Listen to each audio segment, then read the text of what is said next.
शादी के बाद नंदिनी का गृह प्रवेश हो चुका था। थकान उसके चेहरे पर साफ झलक रही थी, लेकिन उसकी आंखों में एक अजीब सा संकोच भी था। शादी का दिन उसके लिए जितना खास था, उतना ही नया और अनजान भी। मायके की चहल पहल छोड़कर जब से ससुराल आई थी, तब से ही उसे यहाँ के माहौल में कुछ अजीब सा लग रहा था। घर की बड़ी बहू यानी उसकी जेठानी सुमन बहुत ही कोमल स्वभाव की महिला थी, लेकिन उसकी सास बिमला देवी का रौब देखकर कोई भी सहम जाए।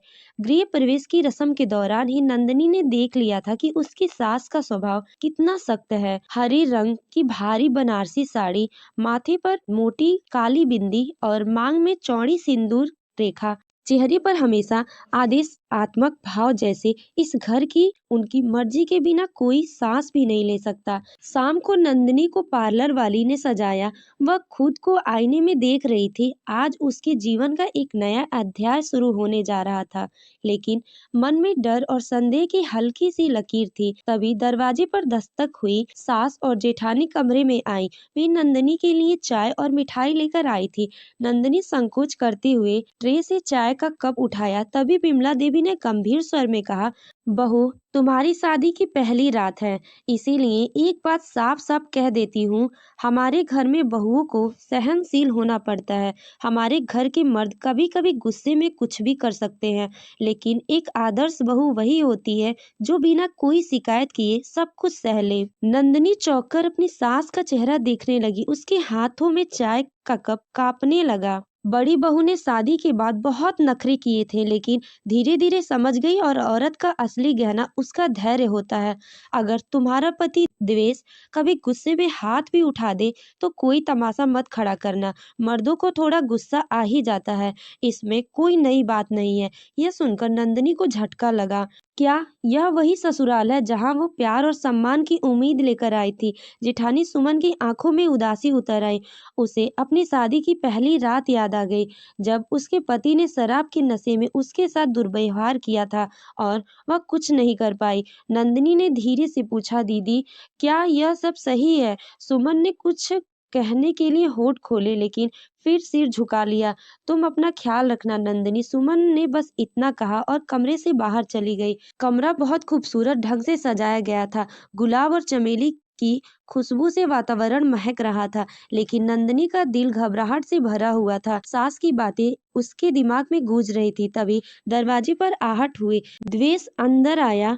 नंदिनी ने घबराकर उसकी ओर देखा। उसने गहरे पीले रंग का कुर्ता पजामा पहन रखा था, लेकिन नंदिनी की नजर एक चीज पर आकर अटक गई, उसके लड़खड़ाते कदम और शराब की तेज बदबू। द्वेष हंसते हुए बोला, अरे मेरी नई नवेली दुल्हन, मुझसे इतनी दूर क्यों खड़ी है? आओ ना, पास आओ। नंदिनी का दिल जोरों से धड़कने लगा।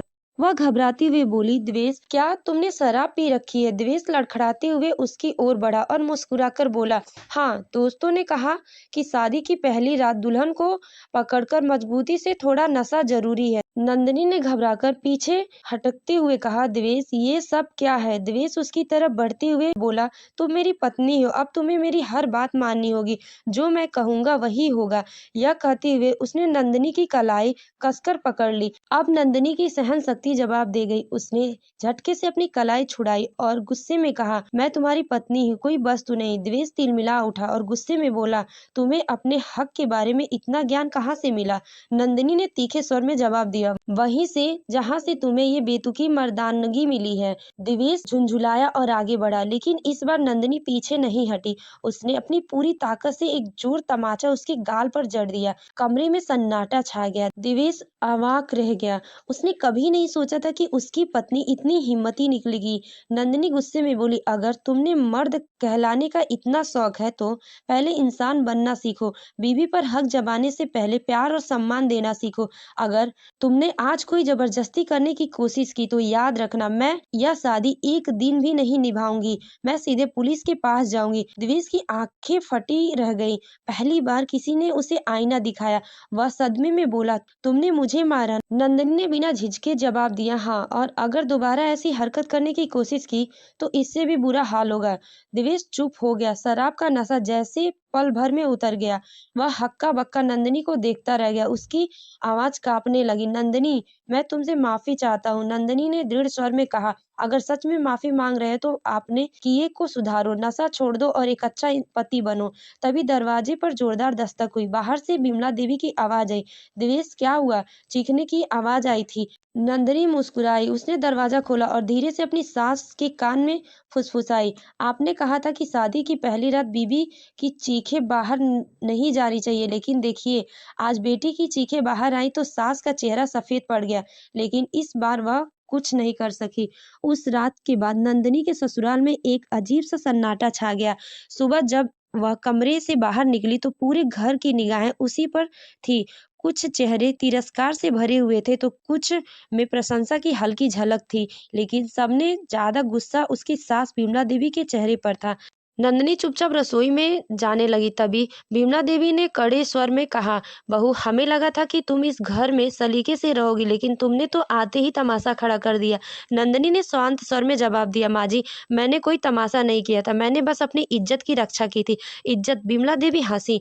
अरे बहू की सबसे बड़ी इज्जत तो उसकी चुप्पी होती है। तुमने जो किया है उससे हमारे खानदान की बदनामी हुई है और फिर भी तुम उसे सही ठहरा रही हो। नंदिनी ने उनकी आंखों में आंखें डालकर देखा और कहा, इज्जत सिर्फ बहू की चुप्पी नहीं होती है माँ जी, यह मर्द की जिम्मेदारी होती है कि वह अपनी पत्नी को सम्मान दे।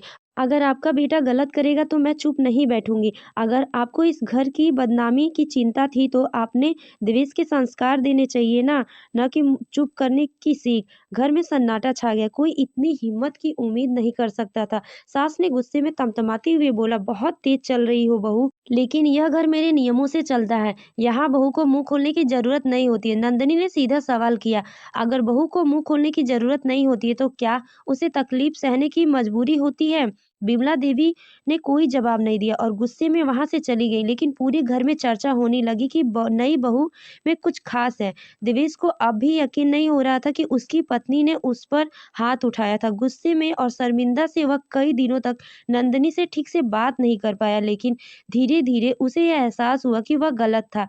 एक रात जब वह अपने दोस्तों के साथ बाहर जा रहा था तो नंदिनी ने दरवाजे पर खड़े होकर वहां कहा, आज फिर से शराब पीने जा रहे हो? देवेश झुंझुलाकर बोला, हाँ तो मैं भी माँ जी से कह दूंगी कि उनके बेटे को अपनी आदत सुधारने की जरूरत है, या फिर मुझे खुद कोई कदम उठाना पड़ेगा। देवेश को समझ में आ गया कि अब नंदिनी को दबाना आसान नहीं होगा। वह बिना कुछ कहे चुपचाप अपने कमरे में लौट आया। धीरे धीरे उसने शराब छोड़नी शुरू कर दी। विमला देवी को यह सहन नहीं हो रहा था कि एक नई नवेली बहू उनके बेटे और घर की व्यवस्था पर सवाल उठा दिया। उन्होंने अपनी बड़ी बहू सुमन को बुलाया और कहा, हमें इस नंदिनी को सीधा करना होगा, इसे अपनी हद में रहना सिखाना पड़ेगा। सुमन सहमी हुई थी, लेकिन अंदर ही अंदर बहुत खुश थी। कोई तो आया, उसे अन्याय के खिलाफ आवाज उठाई। बिमला देवी ने घर की नौकरानी को बुलाया और कहा, सुबह सुबह उठकर नंदिनी को काम में झोंक दो, देखती हूँ कितना अकलमंद बनती फिरती है।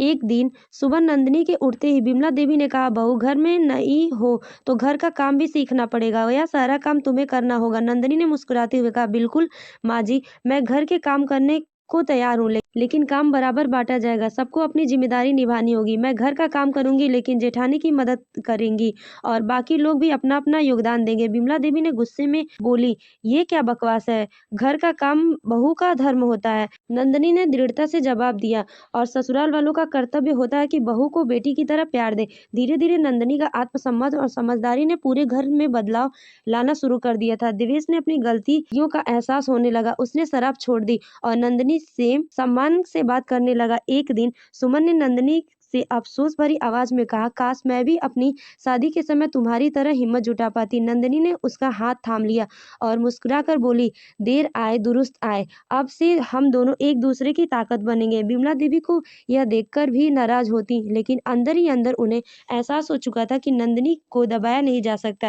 धीरे धीरे घर का माहौल में नरमी आने लगा। एक दिन जब नंदिनी अपने कमरे में थी तो देवेश उनके पास आया और कहा, नंदिनी, तुमने मुझे बदल दिया। पहले मैं खुद को सही मानता था, लेकिन अब समझ में आया कि प्यार जबरदस्ती नहीं मिलता।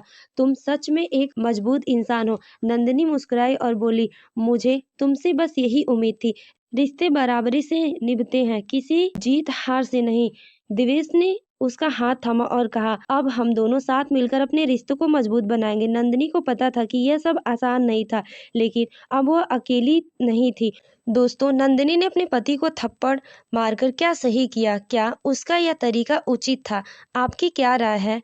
अपनी सोच कमेंट में जरूर बताएं। तो दोस्तों, आपको ये कहानी कैसी लगी? कमेंट करके हमें जरूर बताएं।